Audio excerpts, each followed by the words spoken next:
And ரொம்ப முக்கியமாக நம்ம ஜென்சி கிட்ஸ், நம்ம ஃபஸ்ட் டைம் ஓட்டர்ஸ், நம்ம புது வாக்காளர்கள், நம்ம நண்பா நண்பிகள், அவங்க ரொம்ப கேர்ஃபுல்லாக இருக்கணும்.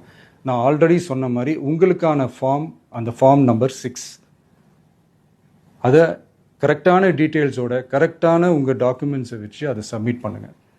ஏன்னா வரப்போகிற தேர்தலில் நீங்கள் தான், அந்த ஜென்சி வாக்காளர்கள் தான் மிக முக்கியமான ஒரு ஃபோர்ஸ் அப்படின்றது எல்லாருக்குமே தெரிஞ்ச ஒரு விஷயம். அதனால் உங்களை டிஸ்டர்ப் பண்ணுறதுக்கு, உங்கள் பேரை அதில் இன்க்ளூட் பண்ணாமல் செய்கிறதுக்கு என்னென்ன வேலைகள் செய்யணுமோ, என்னென்ன தில்லுமுள்ளு வேலைகள் செய்யணுமோ எல்லாமே அவங்க செய்வாங்க.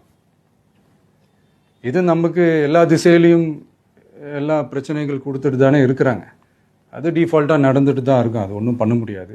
ஸோ அந்த மாதிரி ஓட்டு போடுற விஷயத்துலேயும் அவங்க என்ன உத்தரமராக மாறவா போகிறாங்க? இப்போ நான் சில மீட்டிங்ஸ்லலாம் ரிப்பீட்டடாக ஒரு விஷயம் நான் சொல்கிறேன்ல, 2 பேருக்கு நடுவில் தான் போட்டி அப்படின்ட்டு. அது மேடைக்கு மேடை அவங்க அதை ப்ரூவ் பண்ணிகிட்டு இருக்கிறாங்க.